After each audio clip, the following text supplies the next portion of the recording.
આજ રોજ આમ આદમી પાર્ટી દ્વારા રોડ રસ્તા ખાડાઓનો વિરોધ કરવામાં આવ્યો તો ભુજ નગરપાલિકા ભજના રોડ રસ્તામાં નિષ્ફળ।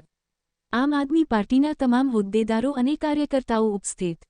ગુજરાત પ્રદેશના સંગઠન મંત્રી સંજય બાપટ, ભુજ તાલુકામાં મંત્રી ખલીફા મોહમ્મદ હુસૈન, પશ્ચિમ કચ્છ પ્રભારી ડોક્ટર નહિલ વૈદ્ય, પશ્ચિમ કચ્છ પ્રવક્તા રાજીભાઈ લોચા, આમ આદમી પાર્ટીના કાર્યકર્તાઓ સાથે અશરફભાઈ કુંભાર, અસલમભાઈ રાયમા, ગનીભાઈ સમા, જુનેશભાઈ કુંભાર, પરીક્ષિતભાઈ સોની, ઉમરસિંહભાઈ ભાઈ।